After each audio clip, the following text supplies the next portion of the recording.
Okay, well, hi everyone. First of all, and thank you very much for watching or listening anywhere around the world. Liam Hartree back with you today with another episode of Presenting Champions for the Simply Inspired podcast. And today I'm joined by a very, very special guest. I'm joined by Olympian and Commonwealth Games medalist Ebony Drysdale Daley. A very cool name as well. Hopefully, I'm saying that the right way. This lady in the sport of judo has achieved incredible things so far. Obviously, Olympic Games, as I mentioned, Commonwealth Games silver medalist, history maker in terms of being the first Jamaican athlete in history to qualify for Olympics in the sport of judo. A proud Brummie as well. I've got to mention that because I've actually got a list of your achievements here, by the way, because there's so many things you've done. This lady is absolutely inspirational and is absolutely a trailblazer in her sport, inspiring a lot of people around the world. And today we're going to be talking about everything, not only judo, but also the mindset that it takes to reach such a high level in one of the toughest and most skilled sports in the world. We're going to be talking about this lady's journey from past, present, and future.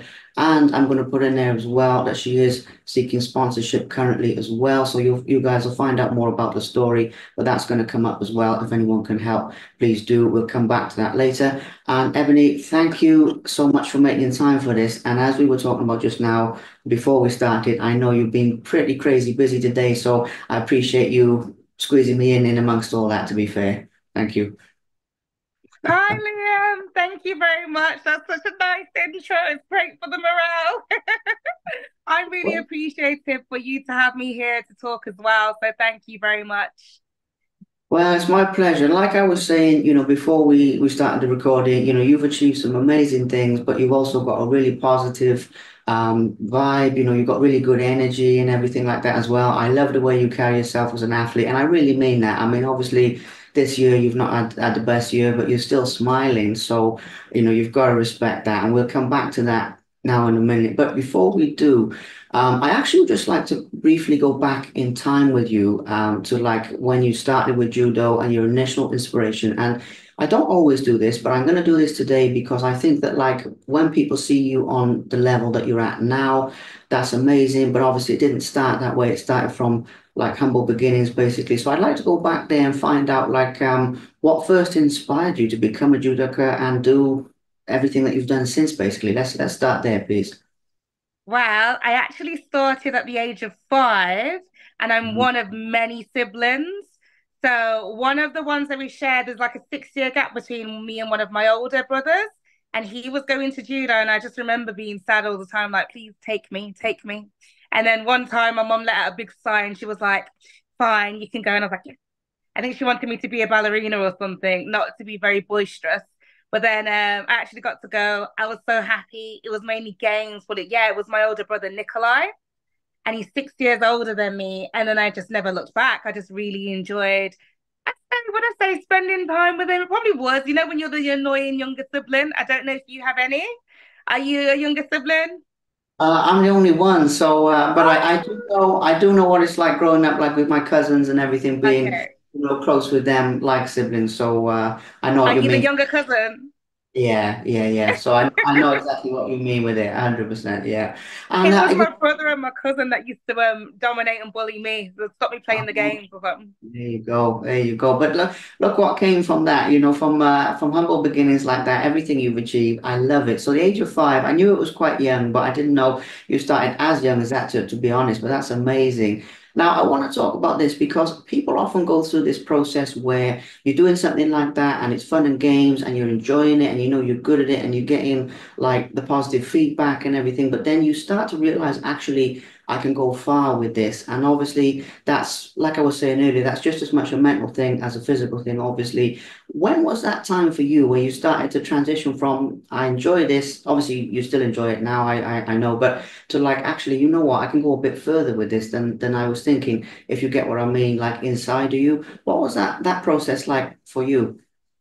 Well, initially I started off at Erdington Judo Club. I'm from Birmingham and I live in Newtown, which is not really publicized as a positive area and, crime, etc.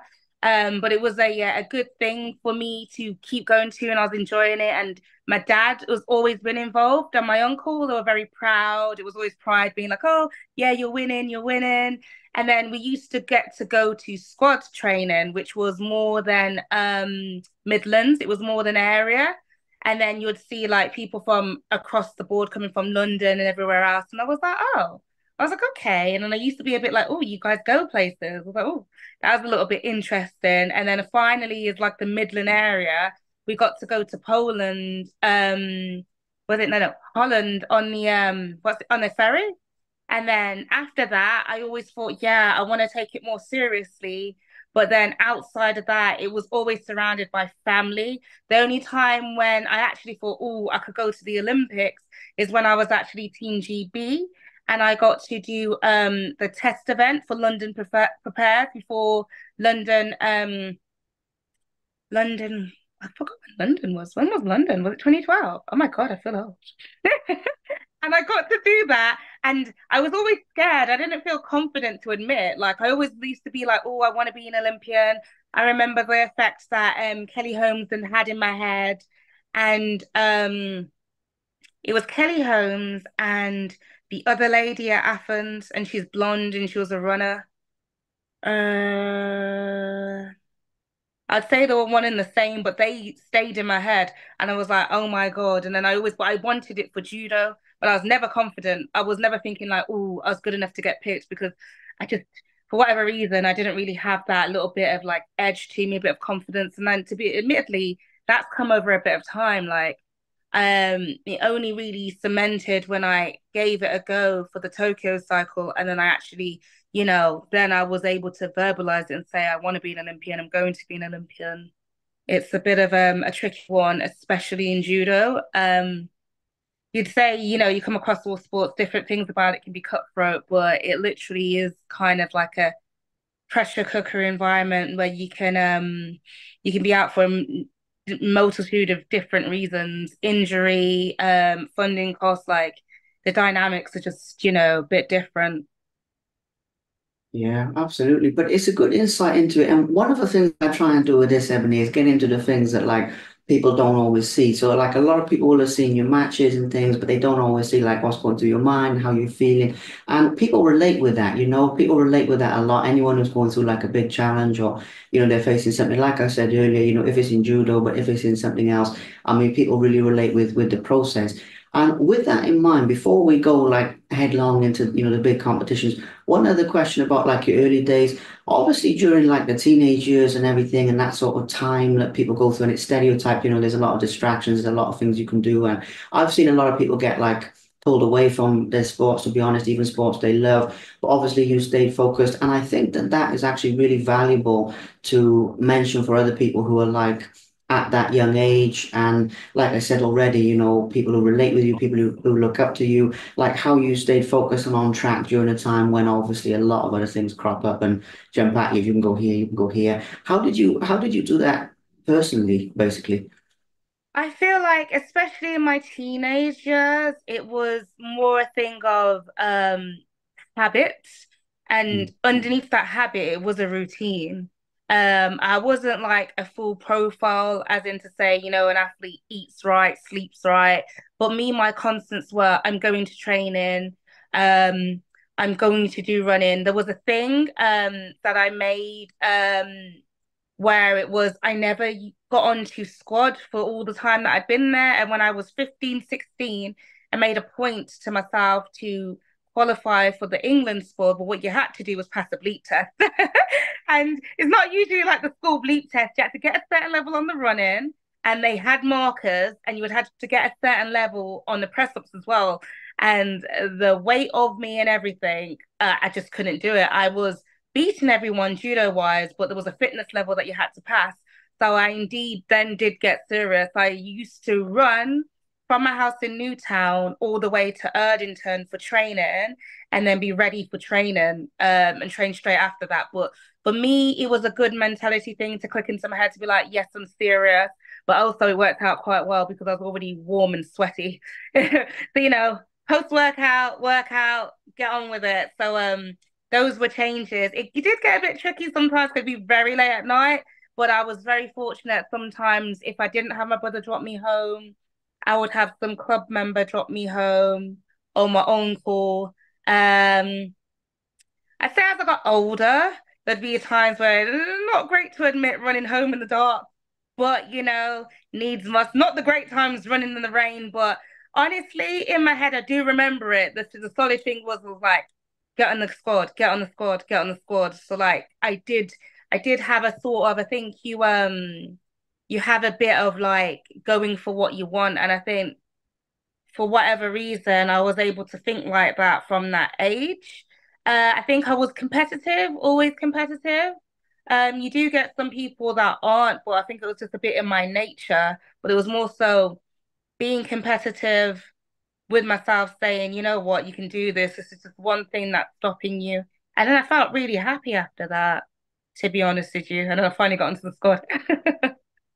Amazing. That is so cool. You see what I mean? These are the things that people don't always realize are going through behind the scenes. And I just love that because, like I've already said, I've seen a lot of people, some people push through, but some people do get knocked off track. And it's a really good Uh, sort of I life. do not like running. I used to hate it. It started off with me dying about less than halfway, then a stitch. Then I couldn't believe that it was only 3 miles. I was like, nah, you're lying. Oh, It's a bit yeah. over 3 miles because me and my brother tested it out and then we started running together. But then, when like someone drops off, I had to like keep it, keep going. So yeah, when I think about it now, I laugh about it. But yeah, running. I know what you mean, funny. Yeah, I mean, I do it just for fitness and everything like that. And when you're trying to like increase your distance and everything, 2 miles, 3 miles, and everything like that, it's like for me, getting like the first few miles, one, two, whatever, was like actually easier than I thought. But then when you're trying to increase that to 3 and 4, it's like it seems to take forever. But you push through, you get there. I love it, absolutely love it. Like I say, super relatable. Now, one of the other things with this is obviously you've achieved a lot. Now, I'm separating the Olympics from this because I'm going to come to that separately. But with like a lot of the other things you won, I mean, obviously, like I said to you before, I got lists of them here, and junior, world, silver, you've got all these different other things that you got into. And I'd like to talk about some of your proudest ones because what I was thinking is when I speak to people who've done as much as you, I'd love to talk about like every competition, but we'd often be here until next week. So what I usually do is I say, okay, which ones mean the most to you personally? Which ones are the most special memories? As I've said, I'm going to come to the Olympics as a whole other topic in a minute, but like outside of that, obviously you've got the Commonwealth Games, obviously you've got some incredible other things you've done. So if there's maybe more than one, two, three, four, like that are the most special where you look back and you think, yeah, I was really on point there. And I like asking this because it's not always the ones you expect. So like I'd imagine the Commonwealth Games comes into it, but then, usually when I bring this up with people, there's something like totally different, but you get into the reason why it was special for them. And I'm always sitting here like, wow, okay, I wouldn't have thought of that, but it's really cool. So for you, which ones are some of your most special achievements? I'm sorry, it's a big question, but it'll be a cool answer, I'm sure. Oh no, no, no, no. Yeah, this is always people are surprised about this. It was actually Portugal. It was the first tournament that I was finally selected for GB. So it was like a higher level tournament. I don't know what it's classed as anymore. I think it was an A level tournament for my age at the time, for juniors. And basically in my head, it was like it's make or break. If I don't win here, if I don't medal here, they will never select me again because it was the first time that it selected me. So it was really prominent in my head, and it was actually a bit of a stressful one. One with the nerves because I was sick before, after fighting the first fight, and then got through the rest of the day. But I remember fighting the first girl, and I was like, oh my god, she's so strong, and I was like, if she's this strong, yeah, what's everyone else saying? And it was in my head, but I actually managed to throw her. And one of the things is when she threw me, I actually did a cartwheel over her. Like my body just bent with my arms. It's on camera. I need to find that footage.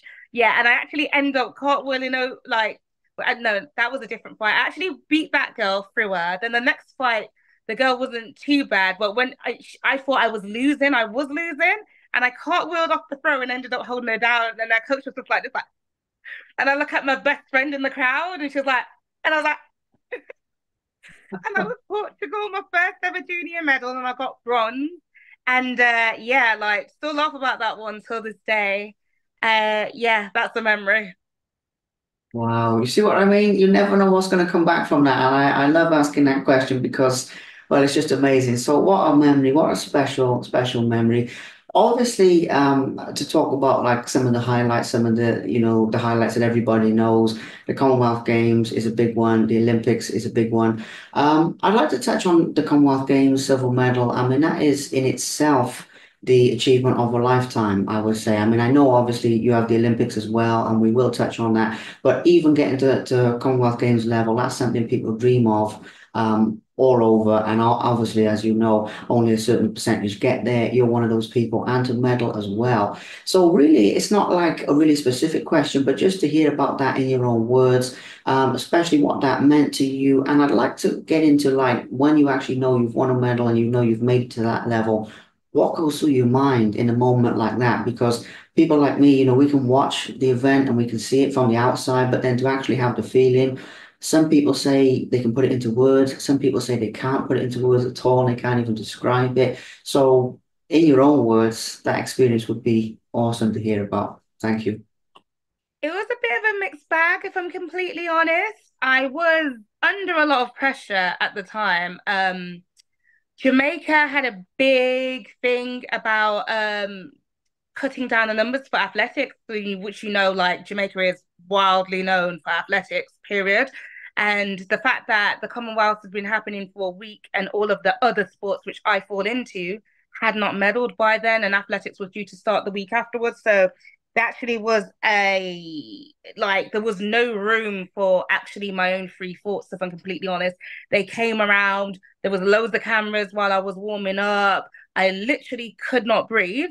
The time when I thought, oh, I'm like really happy that my family came, my uncle who never comes off work, family members that have never seen me do judo, even watched a whole like video of me competing, like never, or even come and sat down and watch me at tournaments live. My mom, who hadn't in years, it was all really special. Even my little nephew, who's now 6, and the other one who's was he even born? No, yeah, he was a baby because he's 3 this year. They were all around and it was like really nice and special. At the time, I'll be completely honest with you, they were cheering for me and I was walking around, I'm like, Ebony, Ebony, trying to get my attention. I was so angry. I was like, this was like, talk to me like just very angry, like just trying to keep focus. I was like angry at them as if to say, like, why are they saying hello to me? But when I finally got into the final, yeah, I don't know. I did feel happy actually, but I don't know what set in. I think the overwhelming enjoyment actually came when I got to be around my family briefly when they came in all the Jamaica gear that I have, spoke really briefly. That gave me sheer joy and pleasure. Like, especially like when it was my mom and she was a little bit shy and she was like, ah, and smiling. That was nice. But I think I'm very guilty of, and I think it's quite common across athletes where you want better of yourself. So when I got silver, losing to the Australian player, she's a great player. She's a very nice person as well. So like, even when I lost it, like, I couldn't have lost to a better person. So it was nice. We had a nice hug after that. But like, I was pure smiling after it as well. Like, usually, like, I would still shake their hand and just be like, ah. But like, there wasn't even really a gap to like, marinate in it because I was just like, oh, everything's all nice and smiley. But to be honest with you, when I did go back into my room, I was like, oh, I really wish that I got that gold because ultimately in judo, you don't win that silver, you lose to get that silver. So you kind of come in from a low and more than a high, but I have always been hypercritical of myself, something of which I always aim to, improve on, but that's truly how I felt. I kind of sat on that for a few days. But ultimately, when I sit back and look, I'm very pleased, I'm very happy, and I'm very grateful. Another thing that I was a little bit salty about, I was just like, hang on a minute, I'm Birmingham. And like, no one interviewed me from Birmingham. It made me feel sad. I was just like, all right then, like, yes, I represent Jamaica. Yes, my heritage is Jamaican, but it's also British.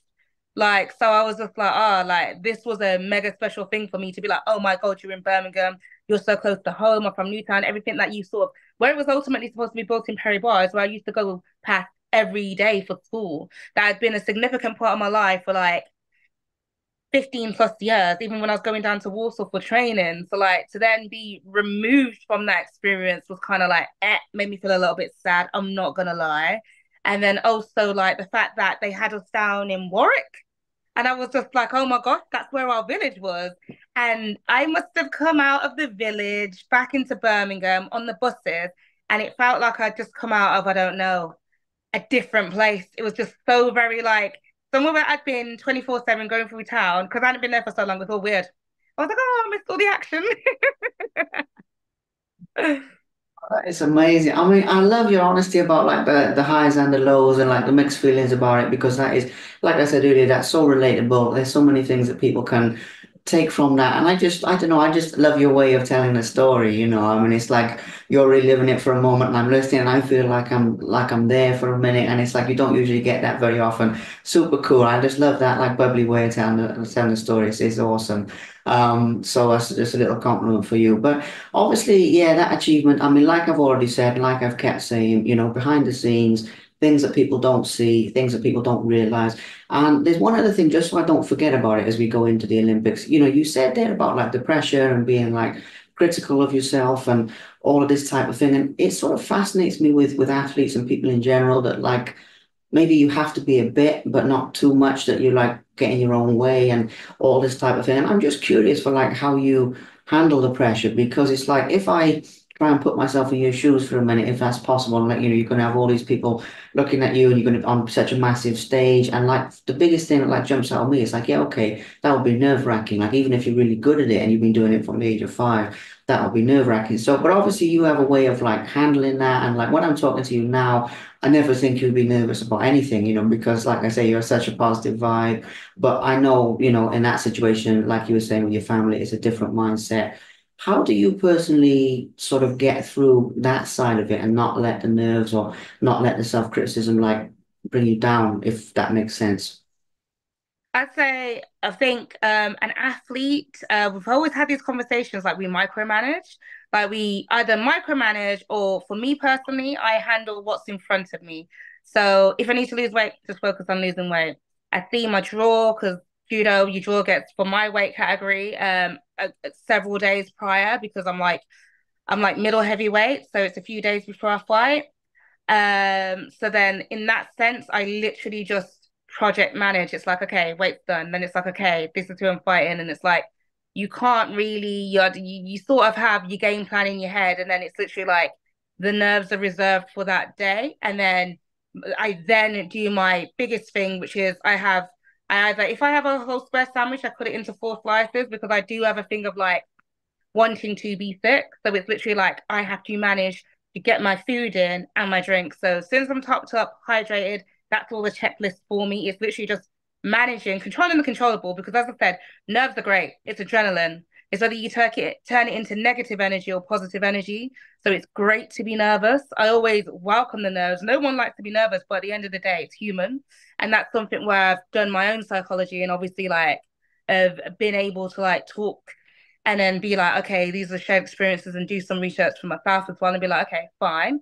Gonna eat my sandwiches, gonna drink, and then the fight's right in front of me. And I just take it a step at a time. That's when I best manage myself. And then ultimately, if the training is done, it's free flow. Anything that's ever done good, it's literally just by default setting.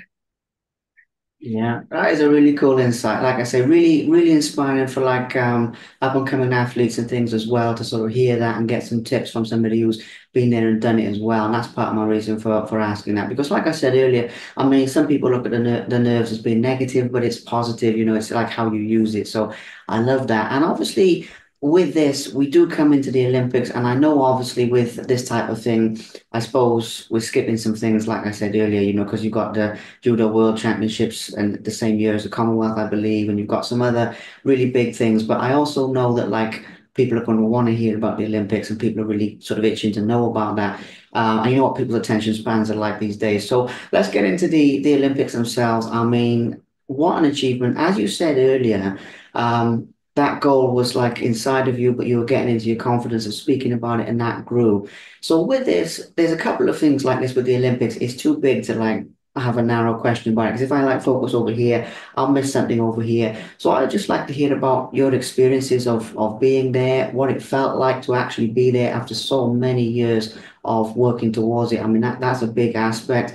But, just the actual atmosphere of the Olympics, because everybody watches it, but people who are there, I mean, you have a totally different perspective. So what was it like? Let's start there. Honestly, we all know that Tokyo was just like none other Mm. because it was the COVID Olympics. I didn't, um, I'd say there was a big emphasis on, oh my God, let's not catch COVID. So the priority was being in there, making sure everything's all ticked out for that. And yeah, so it does sound a little bit lackluster, but ultimately, like, I was pleased, grateful. But I also felt like a job wasn't done, so there was a lot of things surrounding. So like, people will probably be shocked to see me being so lackluster about it. But in the grand scheme of things, a lot was missed. As you said, like it hadn't just been 4 years of me pouring towards it. It'd been my life, like quite like. So then, I don't feel like I quite got to highlight nor in really, soak up that the full moment as I feel like, should have. I'd say the best things was obviously, being like, oh my God, I'm in an Olympic Village, taking the photos in front of the rings, and just having the privilege to like be in that space. It was all very nice. But when I go back to the atmosphere, the other pressures, there was other kind of negatives around that. And then, like I'm not gonna say like my family definitely wouldn't have been able to fly out to Japan anyway, but a crowd definitely makes a difference. Yes, it can be nerve-wracking, but at the same time, it's just different things. I'd say the most heavy thing in prospects was always for me results wise. It was particularly strenuous trying to uh qualify and being unsure that I would qualify because it would be in my first Olympic cycle. And then also just not knowing how everything was set, the uncertainties, the setup of Jamaica Judo as well. Like it was all very, new for myself personally outside that and the structure wise. So when I say the thought about it really goes back to me heavily when everyone always asks me that. It's like I'm very grateful and very proud. Like, but the proud only comes these 4 years after now. Like, um, because at the time I didn't feel very, positive about it because I was like, ultimately, I didn't get a result. And it felt very lackluster, like the overall like experience with my own intentions. So yeah, that's why I made it set in my head that I must and I will go for another cycle. That's why I was aiming for Paris. Um, but ultimately, I still want to go for one more cycle. I feel like I'm still young enough. I still feel like I'm still able enough, and I still believe it's within my range. Just the mind is a powerful thing. Yes, as long as the body is still willing, but at the same time, like the mind tops it for me personally, in my experience to get through. I've had 2 surgeries on my leg, and I remember the first time when I did it, my brother again, Nikolai, is kind of like an agony aunt. Um, I was just really scared about my leg. I was thinking, oh my God, I'm gonna break it. I couldn't stand on it, whatever, whatever. And the one thing that always stuck with me, and he was like, Ebony, if you're not gonna try and go in for a throw or whatever, yeah, we'll just be okay on your leg, and you might as well just give up judo. And that just clicked in, stayed with me forever. Like I needed to hear that. So, it's a big thing, mind for me because after that, like I did indeed continue. I literally felt like, oh my God, my leg is too unstable to like, I'm just gonna continue. So I that's my experience of things. Yeah.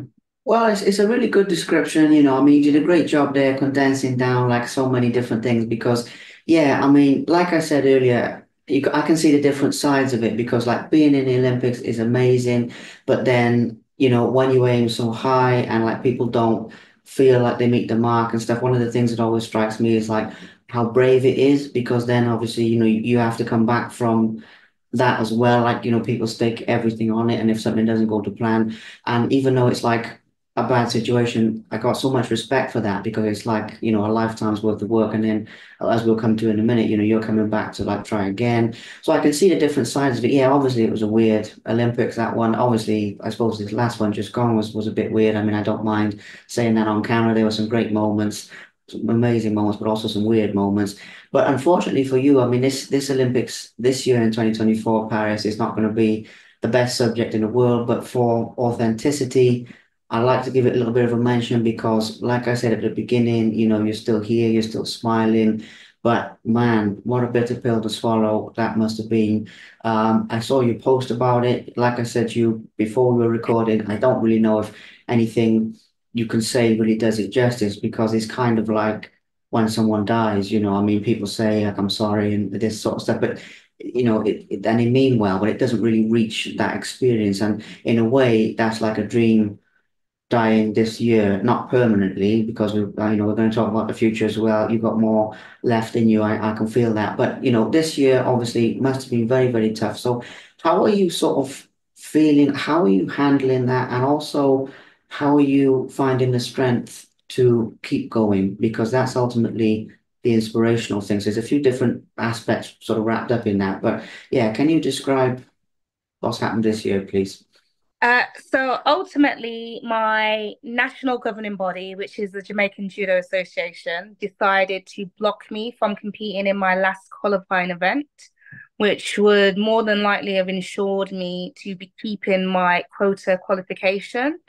And then there was me talking out publicly about that, and still a lot of discourse about that, to be honest. But ultimately, it led me to not compete, not qualify for the games, where prior to that, I had held the qualifying position over another player in the same, not the same weight, not the same sex.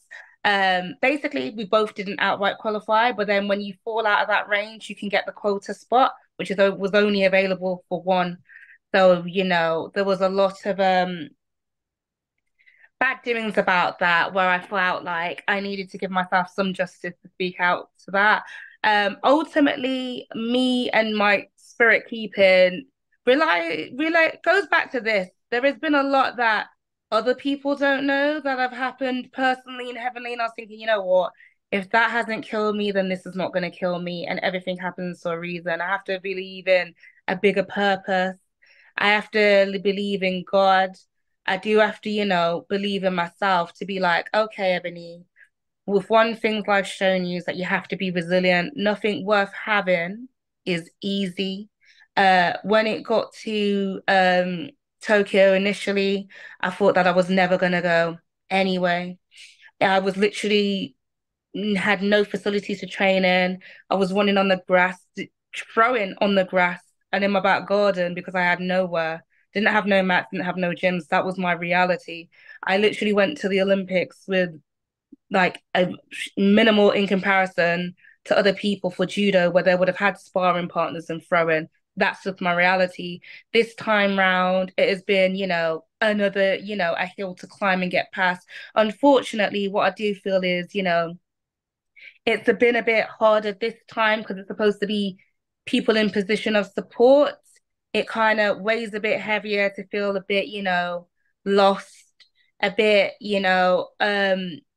uncomfortable, and a bit, a bit of woe to be like, okay, look what I achieved for you. That, putting Jamaica on the map, etc. Supposed to be, a team effort.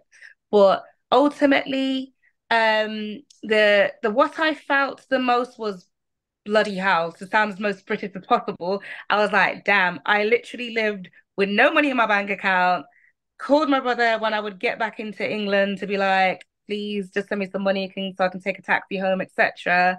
To being like, when you like, you compartmentalize, and I'm like, it's going to be worth it. It's going to be worth it. It's for the Olympics. It's going to be worth it. That was always running in my head.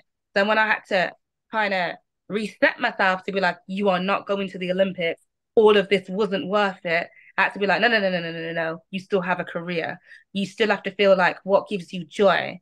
And what gives me joy is that I'm still passionate about something that I do and train for. I like to be healthy. I like to train. I do like to go and, encourage others. Outside of that, when I was still a bit, sad, people had actually sponsored me, and one club paid £100, which was to put towards my flight for my last qualifying competition. And they expected me to not show up and do that when I hadn't gone. I was like, no, no, no, no. Like, you paid, like, I'm still gonna come. Like, I'm sorry your money is lost. And I came and did it. And to be honest with you, it was so uplifting. If anything in life gives me purpose, it is going out and, you know, participating in sport. Yes, my sport is judo, but it's also, being amongst clubs, kids, even going into schools. I did schools after that. And, it kept my morale. It made me feel like um I still had some positivity around me. And yeah, I'll be honest, sometimes it does get a bit deep, and I did feel like a bit worthless because it's like you put all your time and efforts, don't spend time with friends and family, and there was a lot of guilt around that as well to be like, how can you justify this when you haven't done X, Y, and Z? And I think if we probably had a talk, it would probably be a common theme. I am very guilty of though just shutting off. Like I'm either really, really loud or just like quiet. But I'd say my constant has just been like, all right, Ebony, you are going to you I always said to myself, I'm gonna do another 4 years anyway. Only the downside of that is the lack of support and momentum for my own federation and governing body. In fact, and indeed, there is still unsort of things that they are trying to go about it, which isn't very just, but I just want to keep it on a positive note. I'm not afraid to talk about it. I will be publishing other things as well, but I just don't have anything to be like, you're not going to deter me. If something still brings me joy, then I'm gonna go and do it because that is life.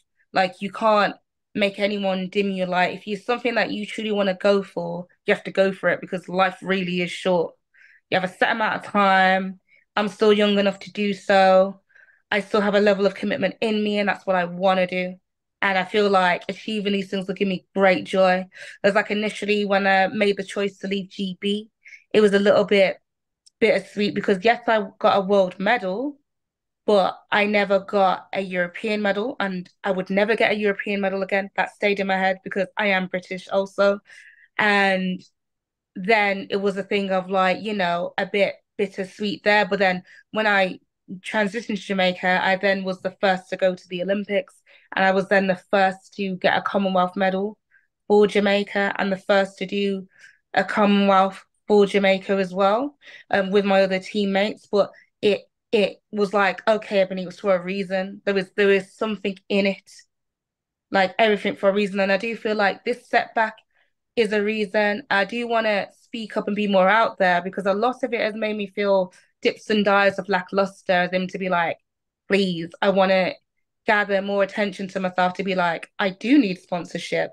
It's been where I was working full time at Hilton to not really training. Before then, I was working full time at another job. Before the Olympics, especially in lockdown and everything, I was working in Boots Warehouse 12-hour shifts. So when I mean I really didn't have judo, I really didn't have judo. And it was just literally me being like, okay, I'm gonna have to train because I don't have no other option. I have to train if I want to get somewhere because you can't have it all. And yes, sort of the packaging of around my association was they would provide kits, which is the judo gi, but not everything was paid for. It was very hard to be like, okay, they'd be like, okay, we've paid for these flights, but I'd have to get to London. I'm from Birmingham. I'd have to get to other places. I have to pay for my food. And a lot of this year and last year and some of the other years have been greatly funded by my family, which I'm very grateful. Like the love and the closeness I've always had with my family, but probably getting old and a bit sentimental, it's felt a bit more heartfelt this cycle round, and me being able to be a bit more open and honest about it and not be so ashamed and also ask for help, which I have. I've made several GoFundMe's, and it's always been very touching when I see that people that know me personally have put their hand in their pocket, and it hurts a bit more because I'm just like, oh, I'd rather not. Like, I know that you don't really have it like that, but it's also very touching. And it's always a thing of like morale to be like, people have confidence in me, and that reinforces my own confidence in me. Yeah, absolutely. Well, again, like I was saying earlier, I mean, a really good job of condensing down something that's like such a big experience. And it's like, I was thinking of this because I knew, we have to talk about it. Yeah, everything happens for a reason. I believe that as well, actually, in he's deciding what happens for us. But at the same time, when you're in the middle of it, it doesn't always make sense, and sometimes it makes a lot more sense when you look back on it, like, even not even now, but like even years from now, and the pieces come together. But yeah, I mean, like I said before, the biggest thing that just strikes me is like the courage, that you've had to deal with this, to be honest. And that's not even a question. I'm just saying to you, like the courage you've had to speak about it is one, the courage you've had to kind of endure it and like keep pushing through and not give up entirely, all these type of things. And if that means anything, that is really inspiring as well, even though it would be, I'd much rather be sitting in this position saying like, you got the Olympics and that's really inspiring. But there is an inspiration in like, you're not letting this totally break you down. And I just wanted to say that because, good things will come out of it. Obviously, with the sponsorship, I mean, I will say for our viewers and listeners, as I said at the beginning, because I did give that a quick mention, but to go a little bit more into it, anybody who is out there who can help Ebony in any way, shape, or form, like we're talking about already with the funding, with the support and everything like that, please do so because a lot of people know this, some people don't know this, but obviously with athletes, as you were saying yourself, Ebony, I mean the struggles behind the situations are just immense sometimes. The sacrifices people have to make, time, family, not going out with friends, not doing all sorts of things that we regard as normal, whatever that means, having to sacrifice all that, put that on the back burner. As I've already said to you, Ebony, I mean, the fact that when you get to an Olympics or you get to that level, the amount that people stake on, like one event is like, it's incredible. So yeah, I will put that out there. Anyone who can help, please do contact Ebony. She's out there on social media. She's not hard to find. So as you can see from this interview, guys, I mean, she's very open and bubbly, easy to talk to, by the way, and that's still important. So please do reach out. And Ebony, is there anything extra you'd like to say about that of anyone who can help you in any way if they're listening to this? Please come on to any of my social platforms. Talk to me directly. As you can say, I'm happy to talk and very willing for any form of support. Thank you very much. You can find me on Instagram, X, Facebook. Is that free? And LinkedIn. And it's my name is Ebony on Instagram and Ebony Drysdale Daley on Facebook and at I don't even know what X is anymore, actually. It's terrible. But if you type in my name, you will definitely find me. I'm trying to get better at this as well. So if anyone wants to help me out being like better on my social network, that would be great. Absolutely, yeah. Well, I'm sure people will because, part of my aim for getting this out there is to try and get like different people aware of your story in terms of the inspiration, but also in terms of like the help you need, at this present time as well. And, I mean, it's like, I don't know if we've really got into this, but as well as doing interviews, I do a lot with like the journalism. So like doing interviews in person, doing photos of athletes, doing filming for them, documentaries, short films, promotional stuff for social media, all of that stuff. So I'm often like in the dressing rooms and around like before competitions and during competitions, and sometimes I'm like in training camps with people filming them and stuff. So you realize like what goes into this behind the scenes, and I've been doing that a few years now, but it still blows me away. Like I see that the sacrifices people make, and I'm like, wow, I mean that is like people sort of see what goes on behind the scenes because obviously social media does show it and things like that. But I don't think it always shows like the gritty sort of realism of what a lot of people sacrifice and their highs and lows of emotions and all of that stuff. So I'm just putting that in there because like people watching this, that's why we're calling for help, really, And we're also calling for help because I am personally of the opinion that there is more to come for you and things are still bright because like you said, you're still young. I actually saw that earlier when I was doing research. I thought you were younger than that again because you look younger again, like early 20s to be honest. But but you are still young in body, mind, spirit, and everything, and you still have some time ahead of you. So. What is the plan from here? I mean, obviously there's like recovery from what's happened this year. That's going to take time because that's like a type of grief or that's like a process. But as you come out of that, looking at like next year or looking, I mean, obviously another Olympics is potentially there, like far off, but particularly like in the more immediate future, I mean, I don't mind like how far ahead you want to go, if you want to go far, if you want to go close, but just like that fire is still burning inside you, and I can tell that you still want to keep pushing forward somewhere. So what are you aiming for next from here, Emily, from this point forward? My first aim is my level of fitness. It is non-existent right now. Since not being reaching the goal of the games, I have not been on the judo mat, and I've done a bit of gym. I've taught judo, but like not my usual physicality. So that is something that I was just like, you know what, because post Olympics, Tokyo, post Commonwealth Games, I've never taken a break. I've literally just been straight at it. So I was thinking, you know what, like everything for a reason, like something's got to give, go see your loved ones. So I've been doing very much that. I've been doing really nice. Went on a little English holiday. So went to what's it called? Oh wow. Where you going in a coach? It's like 2 hours away. It was nice. It wasn't Blackpool, it was somewhere else. So literally just resetting my body as into being like doing these niceties, feeling in my heart, like feeling more wholesome. And then the little block, little block. And then the next block of action is going back into the gym and getting this weight off. Going in the gym, getting the weight off. Then it will be fully getting back into judo and literally enjoying it.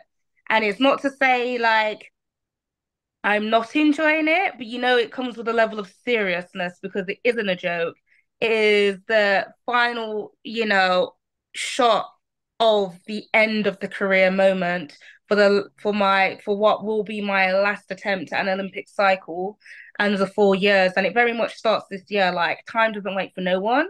I can rest and enjoy myself for the rest of the time after that, long as I feel solid and I gave it everything. So it's very much outside of stuff that I'm still pursuing with my own federation, I am still resolute in what I need to do and what I am doing. And that's not going to stop me. I'm going to be going to the gym, getting a level of fitness, and then going back to judo. Those are the absolutes that I'm sticking to.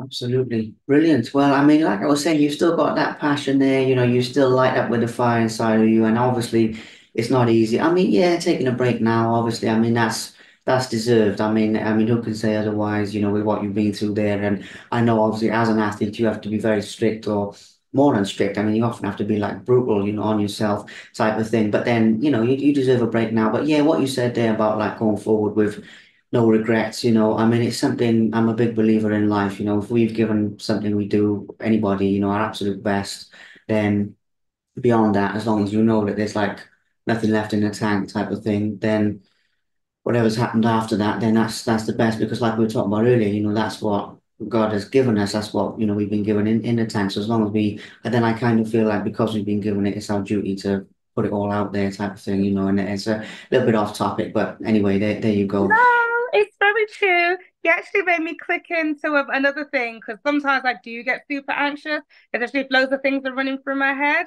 And one thing that definitely does keep me positive, which is very narcissistic, I'm not gonna lie, is just life's not by comparison, but it's like Ebony, look at the things that you can be grateful for. Like you don't have any bad skin problems that keep people inside and stuff. Like you can still walk, you can use your legs, arms, everything. So that always gives me the mentality to be like, come on, stop being so negative. If I really need to kick myself out of it, which is really, really bad, I know, really bad. I know, so I chill out watching Dr. Pimple Popper. Well, Discovery to watch the Olympics since I wasn't there. And that's on one of the TV shows. And I was going to cancel the subscription, but purely because that's there, I was just like, oh, this is great. Well, yeah, I love that. It's really cool because yeah, gratitude, I mean, doesn't it go a long way? I mean, it's that type of thing is true. I mean, I love the people. I love that. That is cool. But it's like, yeah, it is true. I had a guy on like an interview here a little while ago who was an inspirational speaker, and he was like born without arms and legs, so he can speak and he sort of has feet, but he doesn't like have legs, but he can use his feet to do everything, excuse me, that we can do like with our hands.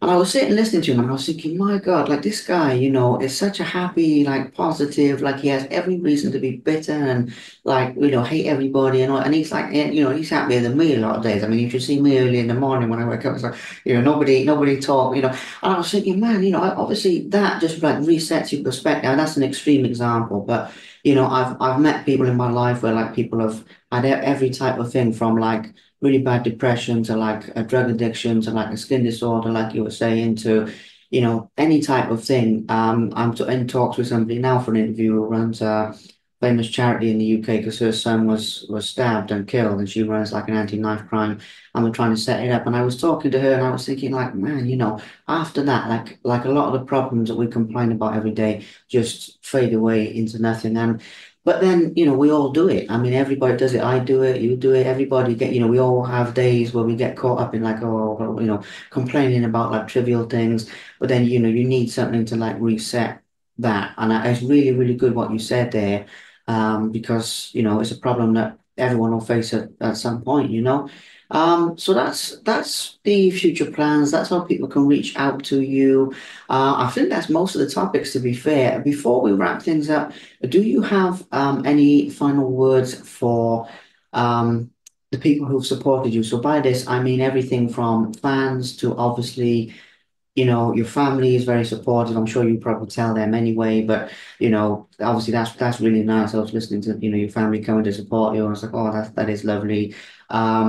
Previous people who've sponsored you, and I don't know. I mean, the point is that there's a lot of people helping athletes behind the scenes, and sometimes they don't really get that much publicity. I know they don't do it for publicity, but I'm sure there's people who've helped you in your life who people don't know about.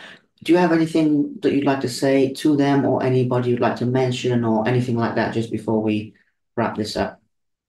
I will be forever grateful for everyone that's always helped me, especially to you, that it doesn't matter about money or anything, just took the time out to send a message, to, even given what they don't need and have. There's a few to mention, but like ultimately it is very heartfelt and it really has uplifted me and kept me going to where I am today and speaking out. I'll forever be grateful. Like, there's a special part in me that is grateful to those people. Like, there's love there. And I'm also very grateful to all my aunties in particular and my family members, to my brother and the rest of my siblings. Like, that is very much, a crucial part of me. Whether you know me personally or not, it is something that is set in a foundation where I am grateful. I don't like to say names or anything, but you know who you are. Thank you very much. Yeah, it's really important to mention that because people talk about like the ripple effect and stuff and what like a kind gesture that you give to somebody or something small that you do for somebody, you might even forget about it yourself after like a few days or whatever, but to that person it means the world. And like with you, I'm sure there's like everything from people who help you ongoing and they help you all the time. And there's that side, and there's also the side of like, maybe somebody just sends you a positive message or something, or just it takes some time to say a little something like, you can do this or whatever, because there's so much focus on like the hate online, but then I try and focus on the love because it's like even when I've seen some of your posts and stuff, even with the Olympics this year, there seems to be like an outpouring of love and respect as well, obviously. But that's really nice to see, and people don't always realize the effect of that. And even myself, I try and send like if I see somebody win something, or somebody's had a baby, or they've got married, or they've won a sports competition, or anything, I'll always try and send them a message because you don't know how long that'll stay with them.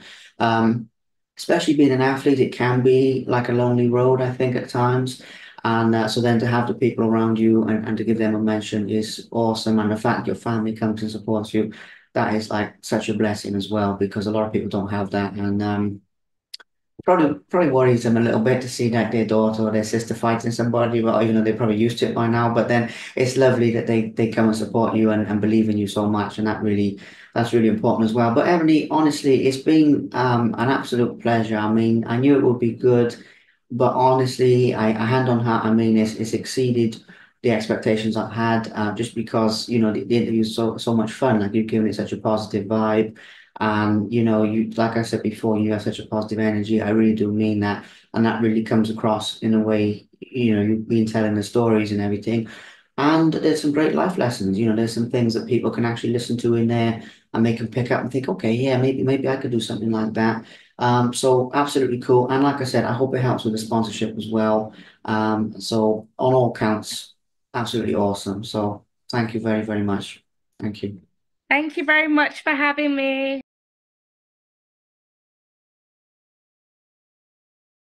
Thank you very much for watching. Please subscribe to the Simply Inspired YouTube channel, and there'll be more videos coming soon.